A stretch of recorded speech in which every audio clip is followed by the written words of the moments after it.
Media सवाल उठा रहा है या मिलावट नहीं कर रहा है? नहीं, मीडिया कर रहा है ऐसा नहीं कह सकता मैं। 100% नहीं है, मतलब पांचों उंगलियां सेम नहीं है, लेकिन ऐसा नहीं है कि सारा मीडिया एकदम सेम है। कुछ कुछ हैं जो पार्टियों के लिंक्स में है मीडिया, और जो मतलब मैं किसी का नाम नहीं लूंगा, लेकिन देखिए, नाम लेने से कुछ नहीं होता है, ये मुद्दा बड़ा है। मैं बात इसलिए कर रहा हूँ, मुझे नहीं लगता कि किसी मेन स्ट्रीम मीडिया चैनल पर इस पर बहस होगी और आम लोगों से पूछा है, लेकिन ये मैं काम कर रहा हूँ और इसके दोनों पक्ष है।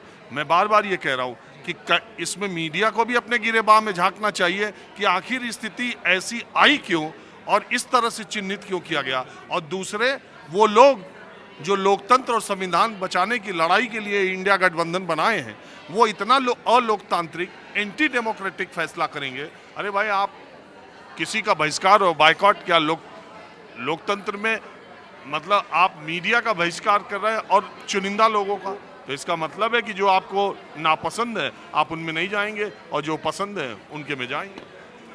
देखिए पहले क्या हुआ करता था कि पार्टीज लड़ती थी आपस में। अब मेरे को लग रहा है थोड़ा सा टाइम चेंज हो रहा है, मीडियाज को भी आपस में लड़ना चाहिए, थोड़ा सा फैक्ट दिखाने के लिए।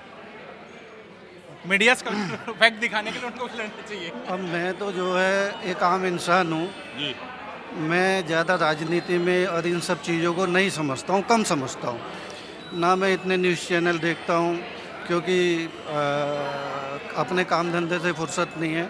लेकिन जितना हम समझते हैं, ये कोई एक प्रॉब्लम नहीं है, ये कोई आज की प्रॉब्लम नहीं है।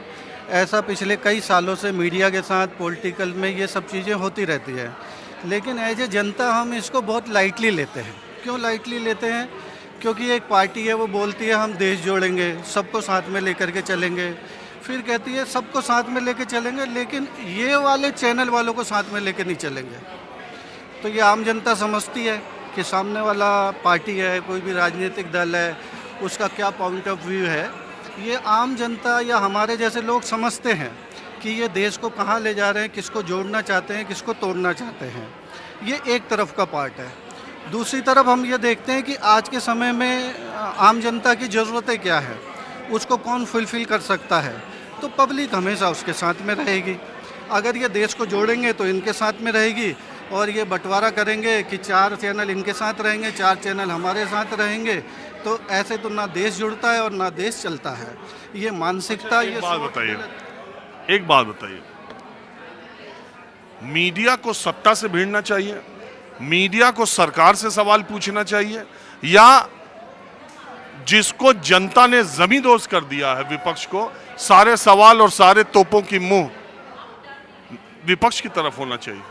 देखो, विपक्ष तो सवाल नहीं, मैं पूछ रहा हूं, सवाल मीडिया को किससे पूछना चाहिए, सरकार से या जिसको जनता ने नकार दिया है उस विपक्ष से?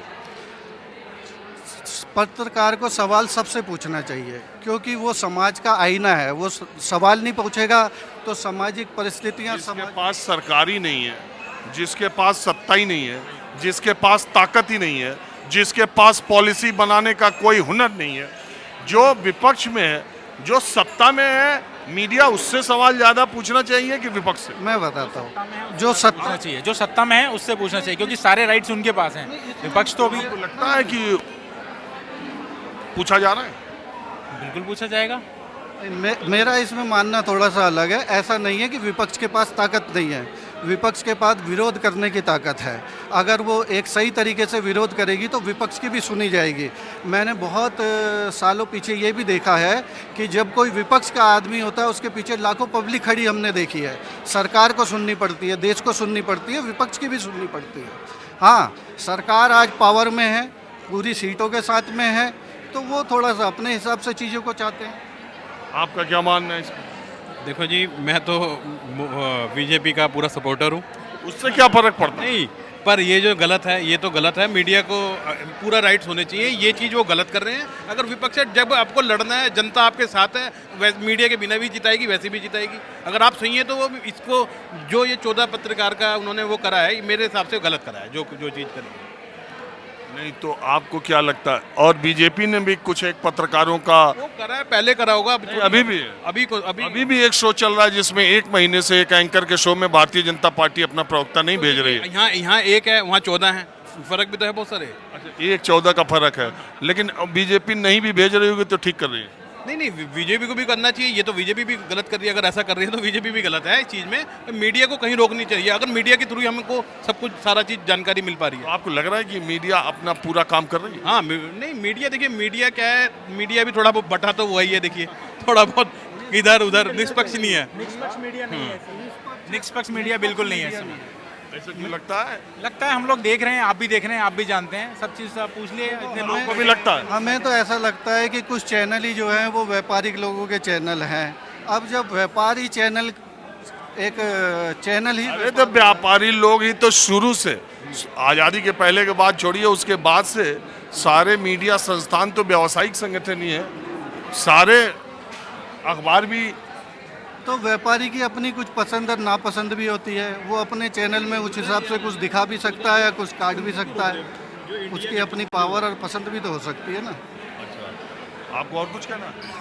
अभी आपने एक सवाल किया था कि मीडिया को सवाल किससे पूछना चाहिए। मेरा मानना यह है कि मीडिया को सवाल सत्ता पक्ष से तो पूरा पूछना चाहिए, लेकिन विपक्ष से भी पूछना चाहिए।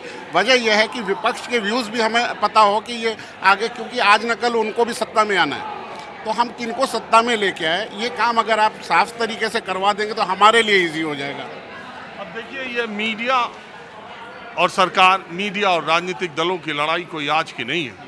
जब भारत में 26 जून 1975 को इमरजेंसी लगी, उसके 2 दिन बाद 28 जून 1975 को इंदिरा गांधी के शासनकाल में प्रेस पर सेंसरशिप लगाई गई। उस सेंसरशिप का आलम यह था कि 200 से ज़्यादा पत्रकारों को बंद कर दिया गया। तमाम विज्ञापनों को तमाम अखबारों को सरकारी विज्ञापन बंद कर दिए गए। और यही नहीं, कुछ विदेशी एजेंसियों और अखबारों के संवाददाताओं को देश छोड़ने के लिए भी कह दिया गया। तो इस तरह की प्रेस पर सेंसरशिप देश में पहली बार लगी थी। उसके बाद अलग अलग राज्यों में प्रेस और सत्ता के साथ टकराव होता रहा था। अगर आपको मालूम हो, इमरजेंसी के बाद और उसके बहुत दिनों तक एक अखबार के समूह संपादक लगातार उन्होंने कांग्रेस पार्टी और उनकी सरकार के खिलाफ मोर्चा खोले रखा। बहुत बार लड़ाइयाँ भी हुई। एक बहुत प्रसिद्ध मामला है, जब मुलायम सिंह यादव उत्तर प्रदेश के मुख्यमंत्री थे, उन दिनों एक उत्तराखंड का जो आंदोलन था वो बहुत चरम पर था। उत्तर प्रदेश से उत्तराखंड को अलग करने की मांग बहुत तेज थी। उस समय 3 बड़ी घटनाएं घटी थी, रामपुर तिराहा, मसूरी कांड, और उन आंदोलनकारियों का आंदोलन दबाने के लिए पुलिस ने बर्बरता से या लाठीचार्ज, आंसू गैस और तमाम ज्यादतियाँ की थी। जब वो आंदोलन नहीं थमा तो मुख्यमंत्री रहते हुए मुलायम सिंह यादव ने कहा कि इतनी कड़ाई और इतनी व्यवस्था के बावजूद अगर आंदोलन नहीं रुक रहा है, उसकी वजह क्या है। उस रात जिन अधिकारियों ने मुलायम सिंह यादव को ब्रीफ किया, उन्होंने कहा कि 2 अखबार अपने सर्कुलेशन को बढ़ाने के लिए, अपने आप को ज़्यादा दिखाने के लिए, उत्तराखंड में अपने पांव पसारने के लिए 2 अखबारों ने इन खबरों को इतना रंग दिया है कि शाम तक जो कंट्रोल होता है, सुबह आंदोलन फिर भड़क जाता है। इसके बाद मुलायम सिंह यादव ने उत्तर प्रदेश के 2 नामचीन अखबारों के खिलाफ हल्ला बोल शुरू कर दिया। उन्होंने अखबार के जो हॉकर हैं उनको पीटा गया, अखबारों की प्रतियां जलाई गईं और अखबारों को सरकारी विज्ञापन बंद कर दिया गया। इसके बाद, लेकिन मजेदार बात यह है कि उन 2 अखबारों ने भी मुलायम सिंह यादव की सरकार से टकराने का फैसला किया, और ये टकराहट इस कदर हुई कि पहले पेज पर दोनों अखबारों ने मुख्यमंत्री मुलायम सिंह लिखना बंद कर दिया, सिर्फ मुख्यमंत्री लिखा, और पहले पेज पर मुलायम सिंह की खबर लगाना बंद कर दिया। मुलायम सिंह का नाम अपने अखबारों में लिखना दोनों अखबारों ने बंद कर दिया। हुआ ये कि 1 महीने के बाद दोनों तरफ से बातचीत का सिलसिला शुरू हुआ और फिर बाद में सहमति बन गई। थोड़ा मुलायम सिंह यादव और उनकी सरकार भी झुकी, थोड़ा दोनों अखबार भी झुके, और फिर बीच का रास्ता निकला। तो ऐसा नहीं है कि टकराव नहीं हुआ है, इसके पहले भी होता रहा है। और मैंने आपको पहले बताया कि आज के 15 साल पहले एक चैनल ने एक स्टिंग ऑपरेशन दिखाया, उस पर बहुत बवाल हुआ। उसके बाद